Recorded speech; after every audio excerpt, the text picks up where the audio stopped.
Gracias, pastor. Dame un segundito por aquí lo que voy preparando las cosas, porque ya cuando pasa el tiempo necesitamos de ayuda para poder ver y esperamos pues no tener que usar un bastón, pero quién sabe si tenemos que usar un bastón, pues lo tenemos que usar. Y cuando en esta mañana me presentaron a Sofía, yo digo, qué bendición ver a aquellos jóvenes que empiezan a crecer en la iglesia y vemos el fruto después con los años que nos acompañen en la iglesia, aquellos que tenemos un poquito más de edad. Y es de gran honor y belleza ver la familia junta. Primero que nada, gracias, pastor, por la invitación. La tarde de ayer estuvimos en Tampa.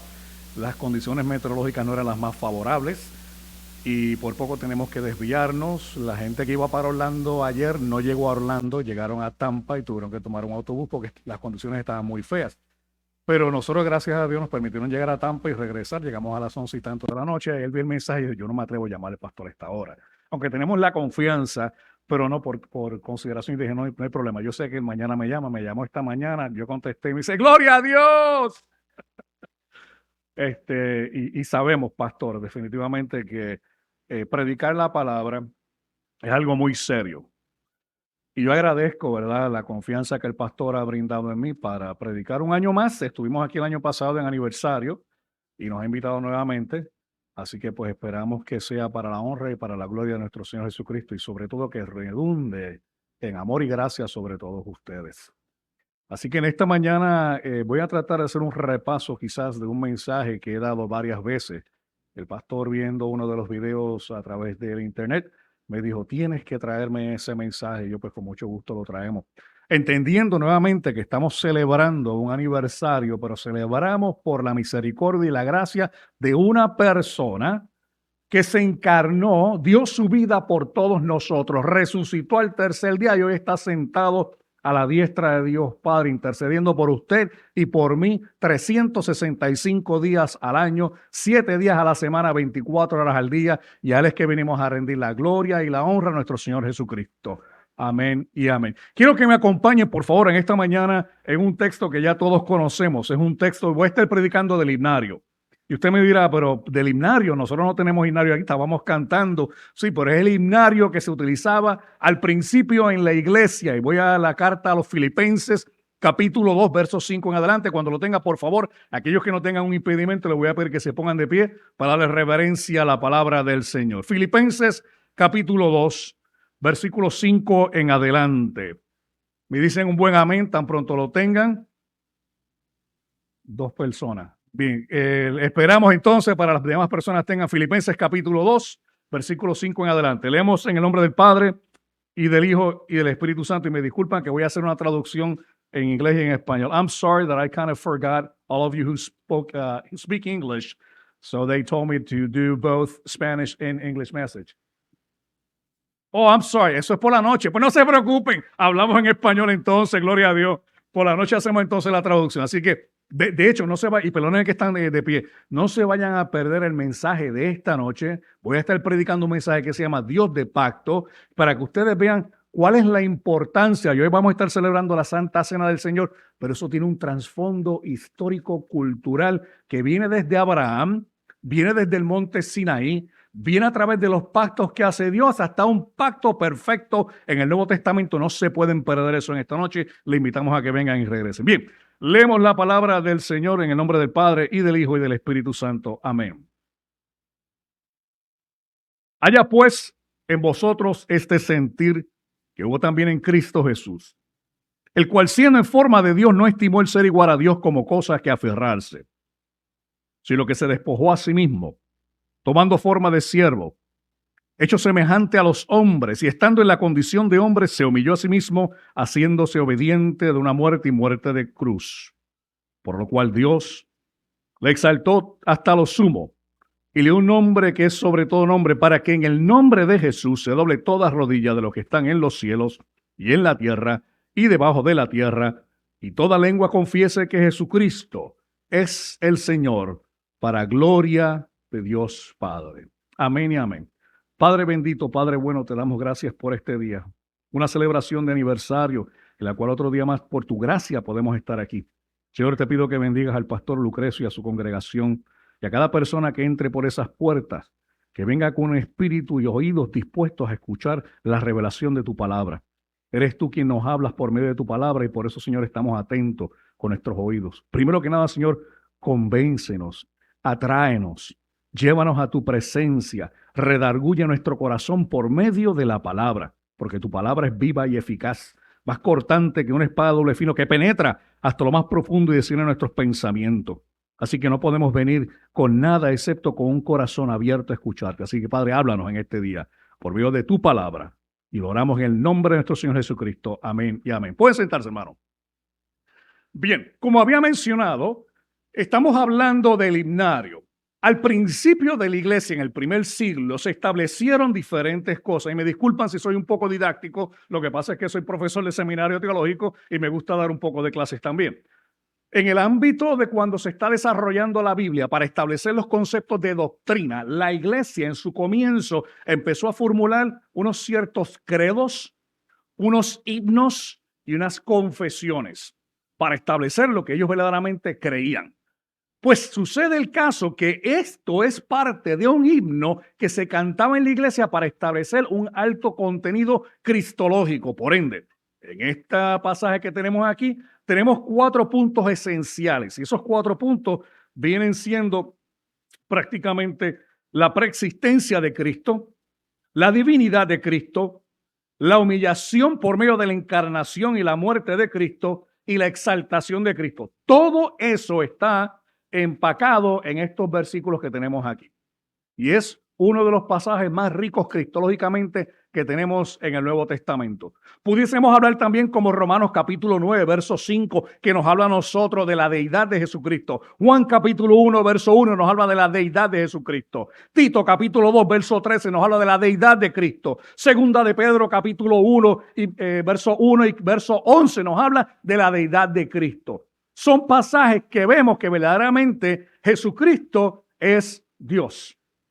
Y eso es uno de los fundamentos de la fe cristiana. Es más, hay varios fundamentos. Primeramente, Jesús es verdaderamente hombre y verdaderamente Dios. Ese es el primer fundamento. Segundo, se establece una diferencia entre la divinidad y la humanidad de Jesucristo, pero no se puede hacer una separación. Y eso nuevamente está establecido en el Concilio de Calcedonia. Para aquellos que estén apuntando, en el año 451 se estableció como un dogma de fe o doctrina fundamental de la iglesia. El que no crea que Jesús es Dios y el que no crea que era verdaderamente humano y verdaderamente Dios es un hereje. Punto y se acabó. Y nosotros tenemos que aceptar eso porque eso es lo que revela la palabra del Señor. Pero regresemos acá a Filipenses capítulo 2. Para entender qué era lo que estaba pasando en Filipenses capítulo 2, Pablo en el capítulo 1 empieza a hablarle a la iglesia y le empieza a decir ciertos aspectos que la iglesia debe tener. La iglesia debe tener, número 1, el aspecto de humildad. Y entonces ese aspecto de humildad, él lo explica porque estaba pasando algo, ¿sabe aquí? En aquella iglesia de Filipo estaba sucediendo algo muy importante. Pablo sale de su segundo viaje y sale desde Derbe hasta Listra, llevándote a Silas y a Timoteo y a Lucas. Y van con él. En un momento él dice, Señor, yo tengo que ir a Asia porque tengo que predicar. Y el Espíritu Santo le dijo, no. Pero Señor, la gente de Asia necesita palabra. No. Señor, soy un predicador tuyo, voy a Asia a predicar. Que no, Pablo, no vas para Asia. Y Pablo entonces de momento tiene un sueño y se encuentra que está soñando con un macedonio. Y entonces él entiende, es que no voy para Asia, voy para Macedonia. Y entonces mientras él va caminando hacia Macedonia, se va encontrando, ¿verdad?, con diferentes situaciones y llega a una ciudad que se llama Neápolis. En Neápolis, esta iglesia que se va formando, ¿verdad? Neápolis es una región dentro de Filipos. Esa ciudad fue construida y fue hecha por una persona que se llama Felipe II. Aquellos que saben la historia, Felipe II era el papá de Carlomagno. Perdón, Carlomagno no, lo equivoqué. Alexander the Great. Exacto. ¿Cómo se dice en español? Alejandro el Grande.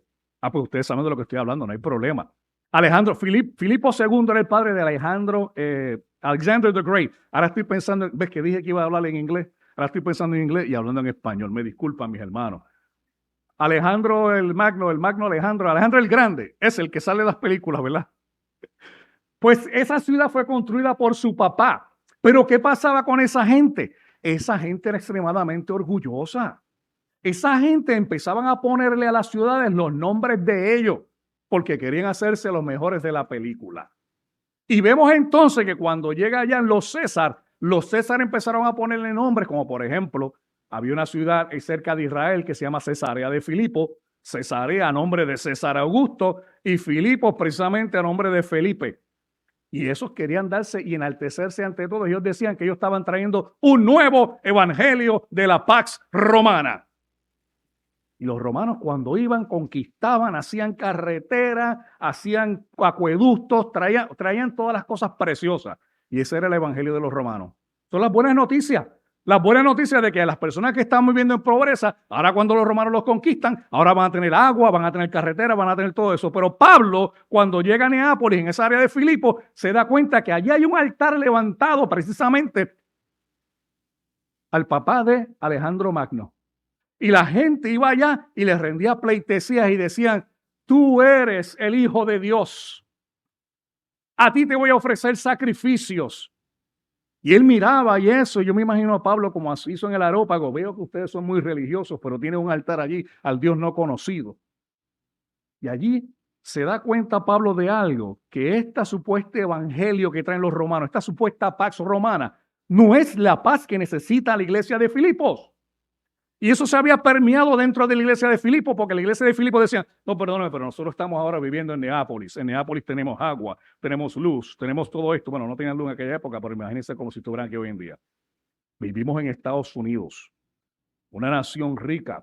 Tenemos casa, tenemos un garaje para 4 automóviles, aire acondicionado. Nos sentamos en sillas cómodas. Qué bueno estamos nosotros. Y Pablo dice, ese no es el verdadero evangelio de Jesucristo. Y viene entonces, y acompáñenme rapidito por ahí en el capítulo 2, verso 1, y empieza a hablar con los filipenses diciendo lo siguiente, mire, Pablo, como amaba a los filipenses, él decía, por tanto, si alguna consolación en Cristo, algún consuelo de amor, si alguna comunión del Espíritu según el afecto entrañable, si alguna misericordia, completad mi gozo, sintiendo lo mismo, teniendo el mismo amor. Unánimes, sintiendo una misma cosa. No hagáis por contienda o por vanagloria, antes bien con humildad, estimando cada uno a los demás como superiores a sí mismo. No mirando cada uno por lo suyo propio, sino cada cual también por lo de los otros. Pablo dice, no imites a los romanos. Imita a alguien que teniendo todo poder y toda autoridad, se humilla y entonces entra con el versículo 5 y dice, haya pues entonces este sentir que hubo también en Cristo Jesús, el cual siendo en forma de Dios, no estimó el ser igual a Dios como cosa que aferrarse. Filipenses, no es el orgullo de lo que tienes o quién eres. Es aquel que puede imitar a Cristo y su humildad, porque él teniéndolo todo, se despoja a sí mismo y viene a morar entre nosotros como un hombre, para morir en una cruz del Calvario, para pagar por tu pecado y por mi pecado, y por medio de la sangre vertida en la cruz del Calvario, nosotros podemos celebrar aquí 14 años en esta iglesia, dándole gloria al Rey de Reyes, el Señor de Señores. Haya pues en vosotros este sentir que hubo también en Cristo Jesús. Pero Pablo, aparte de decirle que vamos a un concepto de humildad, Pablo empieza a enseñar a la iglesia de Filipos por medio de este himno. Porque si ustedes, vamos a regresar al texto. Filipenses capítulo 2, verso 5. Nos habla primero que nada sobre la preexistencia de Cristo. Haya pues este sentir. Que Pablo nos estaba explicando anteriormente, ¿cuál es? Humildad, unidad, obediencia. Una solamente lo que debe permear en cada iglesia. Y yo viéndolos a ustedes aquí por 14 años, que han estado aquí pendientes, implica que muchos de ustedes tienen estos atributos. Persistencia, obediencia, una solamente. Y esa es la esencia para mantenerse bien en la iglesia. Ahora, miren lo que dice, que hubo también en Cristo Jesús.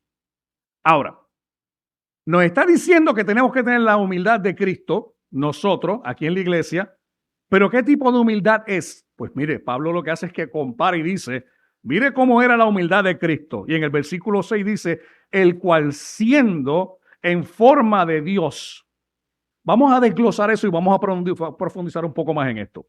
Cuando dice el cual siendo, es la palabra original que utiliza ya en el idioma griego es huparkon.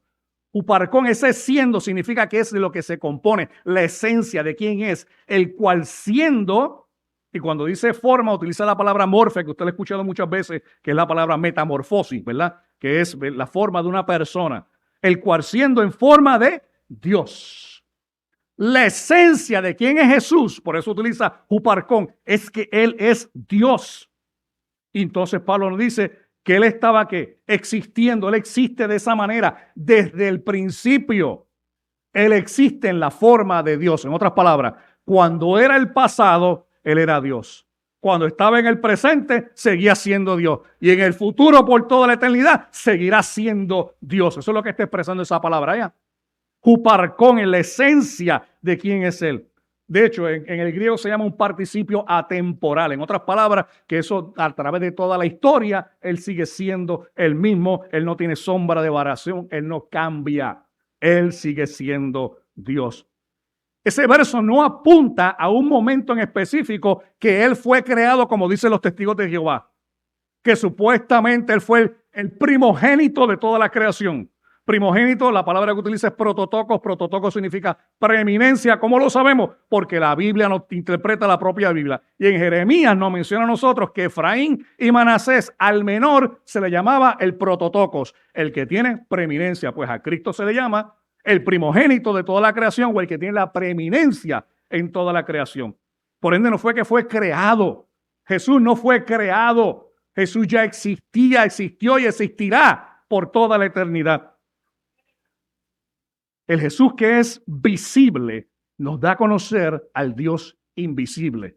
De hecho, la Biblia habla de el que hace la exégesis, el que extrae de la esencia de quién es Dios, es Jesús. Él nos explica quién verdaderamente es Dios. No he estado yo con vosotros tanto tiempo y no me conocéis. Señor, preséntanos al Padre. Pero no he estado yo con vosotros tanto tiempo. Claro, estamos estableciendo la diferencia entre lo que es el Padre y el Hijo y el Espíritu Santo en la economía de la Trinidad. Pero Él es quien nos revela verdaderamente quién es el carácter o quién es verdaderamente Dios. En Mateo 11:27 nos dice, todas las cosas me fueron entregadas por mi Padre y nadie conoce al Hijo sino el Padre, ni el Padre conoce a alguno sino el Hijo y aquel quien el Hijo lo quiera revelar. El Jesús visible, el que se humilla, es de la misma imagen del Padre invisible. Colosenses capítulo 1, verso 15 nos dice, y Él es la imagen del Dios invisible, el primogénito de toda la creación. Él es la imagen, el iconos de quién es Dios. Ahora, en Filipenses, cuando regresamos en el capítulo 2, nuevamente nos habla de la preexistencia de Cristo, pero el segundo punto nos está hablando de la divinidad de Cristo.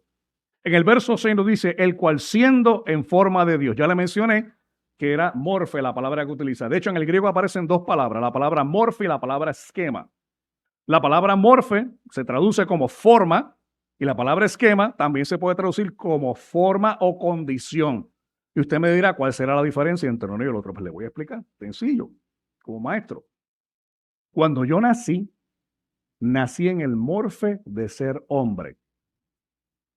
Cuando fui creciendo y me fui un muchacho más joven, seguía siendo en la forma de hombre. Cuando fui un adulto, sigo siendo en la forma, en el morfe de hombre.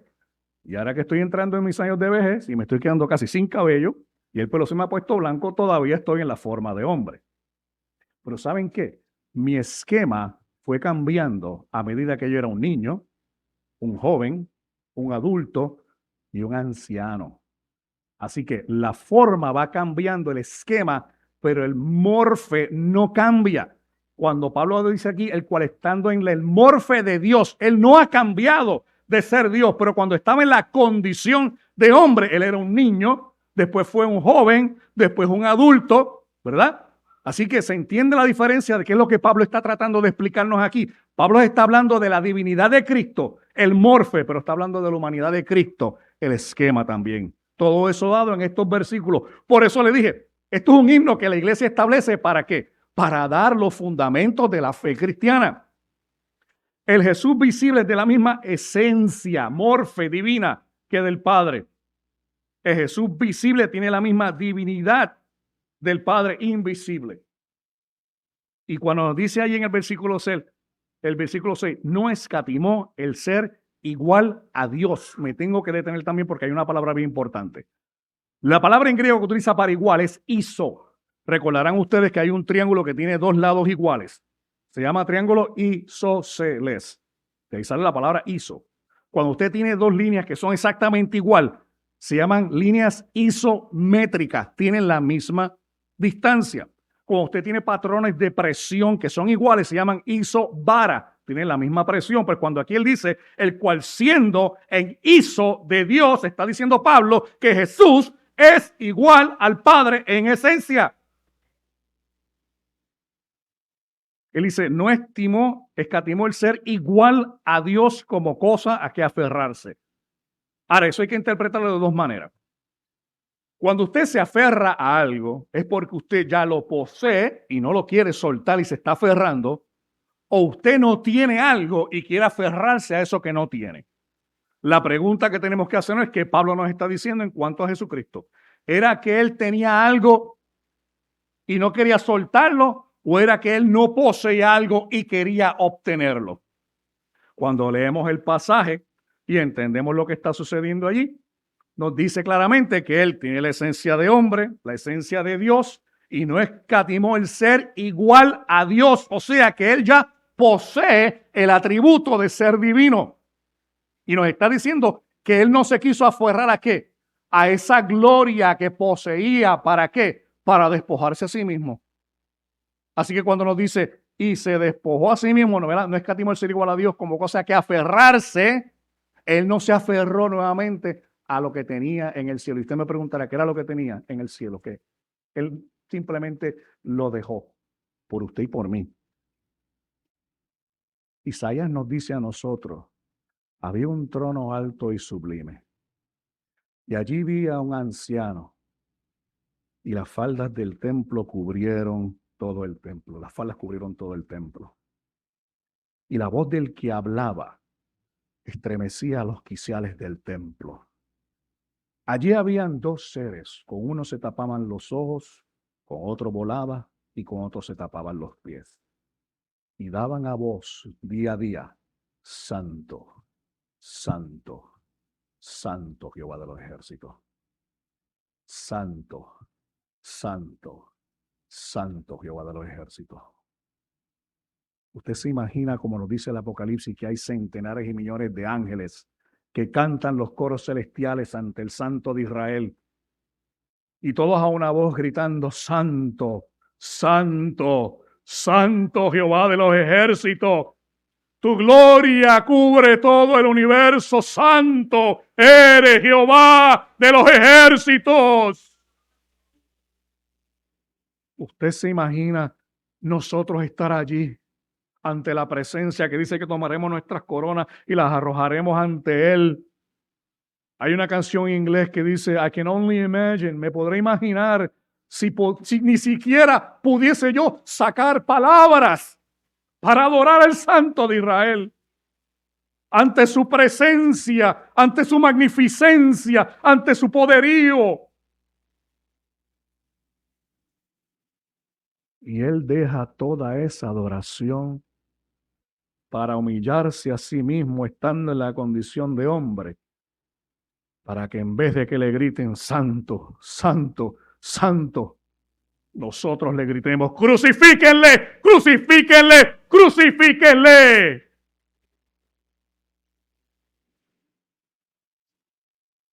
Para que muchas veces reciba, en vez de nuestra adoración, nuestro desprecio. Para que muchas veces, en vez de recibir nuestra adulación a quien Él es, le pidamos y le rindamos cuenta, Señor, ¿por qué a mí me está pasando esto? Él dejó todo eso para recibir eso de nosotros. La Biblia dice que en Él no había belleza, hasta el punto que en la cruz del Calvario, Él expuso su cara a aquellos que le escupían la cara. Isaías 52 nos dice que su rostro No llegó a ser como uno de hombre por tantas bofetadas que le dieron. Le dieron con una caña por la cabeza, le pusieron una corona de espinas, le desgarraron toda su espalda, lo publicaron desnudo en el vituperio. Él dejó toda su gloria para humillarse por ti y por mí, porque de tal manera nos amó, que dio a su único hijo para que todo aquel que en él crea no se pierda, más tenga vida eterna. Aquel que lo tenía todo, nos dice que se viene a humillar. Cuando dice el cual siendo en forma de, ¿verdad? El cual, si no se despojó a sí mismo, se despojó de todo eso que le estoy mencionando. Muchas veces nos ponemos a analizar verdaderamente, venimos a la iglesia reconociendo a quién venimos a adorar. La música perfecta, el compartimiento entre los hermanos, gloria a Dios. Pero es en el momento que nosotros verdaderamente reflexionamos en lo que Él hizo por nosotros, que nos damos cuenta verdaderamente a quién nosotros venimos a servir.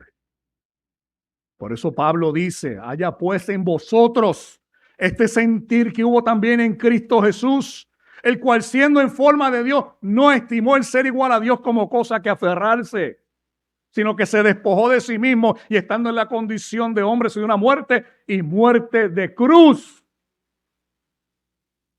La cruz, aquello tan grande, la afrenta más grande, la vergüenza más grande que existía en el pueblo romano, la pagó Él y se supone que a ti y a mí nos tocará pagar por nuestro pecado, porque la paga del pecado es muerte. Pero gracias, porque la Biblia dice, mas la dádiva de Dios es vida eterna en Cristo Jesús, Señor nuestro. Aleluya. Mas Dios mostró su amor para con nosotros en que aun siendo pecadores, Cristo murió por nosotros. Aleluya. Y nos dio una promesa que dice que si confiesas con tu boca que Jesús es el Señor y crees en tu corazón que Dios le levantó de los muertos, serás salvo. Aleluya. Esas son las buenas noticias que nos dice, humíllate para que seas ensalzado. Y mira el ejemplo de Cristo en la cruz del Calvario. Este pasaje en Filipenses 2, nuevamente, nos habla de la preexistencia, nos habla de la divinidad, nos habla de la humillación a través de la encarnación y su muerte, pero también nos habla de la exaltación, porque nos dice claramente allá en el final, en base a la humillación del Hijo, el Padre dice que, y le exaltó y le dio un nombre que está sobre todo nombre, para que en el nombre de Jesús se doble todas las rodillas de los que están en los cielos, en la tierra y debajo de la tierra, y toda lengua confiese que Jesucristo es el Señor, para honra y gloria de Dios Padre. Así que el ejemplo de humildad es Cristo. Muchas veces nuestras posiciones, nuestras casas, nuestros carros, la ropa que llevamos, nos hace mirar quizás a un hermano por encima del hombro. Lo querramos o no, pero seamos sinceros. Muchas veces pasa eso. Y la palabra en el día de hoy, por medio de Filipenses capítulo 2, nos confronta y nos dice, ¿quién eres tú? ¿Quién eres tú? Mira aquel que lo tenía todo y se humilla. Ese es el ejemplo que tú debes seguir. Y la Biblia nos dice no solamente eso, sino que humíllense hacia los otros, teniendo en consideración a tu hermano, a tu hermana, como mayor que a ti mismo. Si la iglesia verdaderamente siguiera eso al pie de la letra, yo le garantizo que fuésemos un poder colectivo a través de todos los Estados Unidos y el mundo para cambiar y darle la gloria a nuestro Señor Jesucristo. Sirviendo a otros como mayor que a ti mismo, porque Él vino a servir, aún nosotros no mereciéndolo. Así que nuevamente esos 4 puntos, la preexistencia, la divinidad, la humillación y la exaltación. La exaltación se da porque se le da un nombre a Jesús que está sobre todo nombre. Cuando ustedes fueron a darle nombre a su bebita, ustedes escogieron el nombre. ¿Por qué? Porque ustedes tienen una soberanía sobre ella. Cuando ustedes fueron a escoger a sus hijos, ustedes escogieron el nombre de sus hijos, porque usted tiene que una soberanía sobre ella. En otras palabras, usted tiene poder sobre la persona para llamarlo como usted quiera llamarlo. ¿Saben que la Biblia nos deja a nosotros entender en el libro de Apocalipsis que Dios tiene poder sobre nosotros? porque Él nos va a cambiar el nombre y lo va a poner en una piedra y nos la va a entregar a nosotros. Él tiene toda autoridad y nos conoció desde el vientre de nuestra madre. Desde allá nos había escogido desde antes de la existencia del mundo. Ya nosotros estábamos en la mente de Dios. A los elegidos, nos dice claramente en Romanos capítulo 8, aquellos que eligió, aquellos que predestinó, aquellos también glorificó. Es una cadena, una secuencia que las da por medio de la soberanía de Dios. Pero ese nombre que está sobre todo nombre, se le da a Jesús y la gente dice, pero Jesús, ese es el nombre que está sobre todo nombre. No, mi hermano. Jesús era un nombre muy común en la época de Israel. El Padre le da un nombre al Hijo que está sobre todo nombre. Y usted dirá, pues entonces, ¿cuál es el nombre que está sobre todo nombre? Para que en el nombre de el Señor, no hay otro nombre más grande para un judío que el nombre el Señor. No es un título, es un nombre. Adón, Shema Israel, Adonai Elohenu, Adonai Echad. Oye Israel, el Señor tu Dios, el Señor uno es. ¿De dónde viene el nombre del Señor? Viene por la reverencia al nombre sagrado de Dios, que se escribe con 4 letras. YHVH, Yod-Heh-Vav-Heh, donde viene Yahvé o Yahweh. Moisés le dice, ¿y a quién iré? Y le diré que me envió. Dile que yo soy te envía. ¿Y qué nombre le dio? YHVH. Que la transliteración o el concepto entero de lo que es Jehová o Yahweh, como se diga, porque no se sabe cómo son las letras, lo que implica es el siempre existente, aquel que no depende de su existencia de ninguna otra persona, sino de sí mismo. En Él está la vida porque Él es vida. Por ende, cuando Él nos da vida, verdaderamente tenemos vida. Como el versículo que estaban citando, si el Hijo os libertare, verdaderamente fueses libre. Porque en Él hay vida. Y ese nombre, Yahweh, o las 4 letras del tetragramatrón, es el nombre sagrado que ni siquiera los judíos pronuncian, ni hoy en día. Ellos no dicen Yahvé, ellos dicen Hashem, el nombre. ¿Por qué? Porque el nombre identifica los atributos de una persona. Sofía identifica el atributo de ella. ¿Verdad? ¿Qué significa? Sabiduría. Usted vaya y piense verdaderamente que en el pueblo de Israel todos los nombres tienen un propósito en específico. Elías, Jehová es Dios. Interesante, déjeme abrir una nota de alcance aquí. Usted sabe cuando Elías estaba en el monte Carmelo, que estaba peleando con los profetas de Baal y se burlaba de ellos y se reía. El pueblo de Dios no estaba aceptando que Dios, era Dios verdadero, sino que creían en los dioses de los Baales. Y después del mediodía que Elías se ríe y se ríe y se ríe de los Baales y todo eso, que les dice, mira, tu Dios lo más seguro está en el baño. Entonces cuando dice, no, pues ahora clama a tu Dios, no te preocupes, yo voy a clamar a mi Dios. Oye, arregló el altar, que es el lugar de adoración, lo puso en orden, o sea, puso en orden su lugar de adoración, alaba, y lo fue arreglando. Y cuando invocó la presencia de Dios, de allá descendió fuego, consumió el holocausto, el altar, el agua y los que estaban al lado de ella también. Poder de Dios bajó cuando su altar fue reestructurado. Entonces, ¿sabe lo lindo de eso es? Que la gente estaba llamando Baal, Baal, Baal, Baal. Y cuando baja el poder de Dios, todos ellos empezaron a decir, Elías, Elías, Elías. ¿Qué significa qué? Jehová es Dios. El pueblo estaba reclamando, Jehová es Dios, Jehová es Dios, Jehová es Dios. Cuando vieron el poder, ese Dios es el que nosotros venimos a adorar y a glorificar. Y sobre todo venimos a recordar por medio de un acto solemne. La Santa Cena del Señor nos apunta a aquel que tiene el nombre sobre todo nombre, para que en ese nombre, el Señor, se doble tu rodilla, mi rodilla, aquí en los cielos, en la tierra, debajo de la tierra, donde quiera que estemos, toda rodilla se va a doblar ante la presencia de Jesús. ¿Y por qué se hace de esa manera? Porque Él vino y se humilló primero por ti y por mí y nos demanda que nosotros nos humillemos para que nosotros seamos exaltados en el día postrero. Humillaos bajo la poderosa mano de Dios, para que entonces en el día postrero Él los pueda exaltar. La humillación viene ¿de qué manera? Cuando reconocemos que hemos fallado y hemos fallado contra Dios. Esa es la importancia de la predicación, porque la predicación expone nuestro pecado, pero también expone la salvación. ¿Habrá pecado entre nosotros en este día?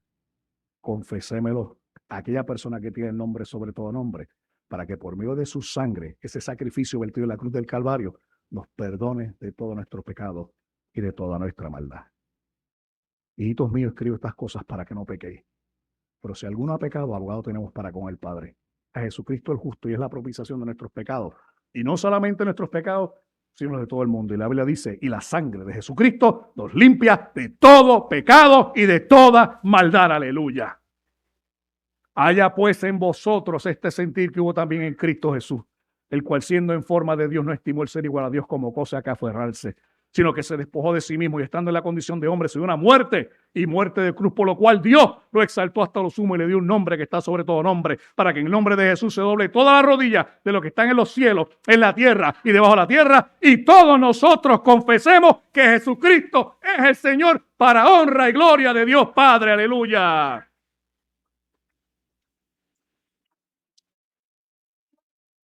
Y a Él es que vinimos nosotros a recordar. ¿Y cómo lo hacemos? Por medio de una ordenanza que el Señor nos dio, la Santa Cena. Allí recordamos el cuerpo que fue martirizado por medio de tu pecado y de mi pecado. Allí recordamos que Él fue quebrantado por nosotros. Y Isaías nos dice, mas Él herido fue, molido por nuestros pecados. El castigo de nuestra paz fue sobre Él y por su llaga fuimos nosotros sanados. Fue la sangre que compró nuestra salvación, porque sin derramamiento de sangre no hay remisión de pecado. Así que cuando estamos con los elementos, recordamos nuevamente lo que Él hizo por nosotros en la cruz del Calvario.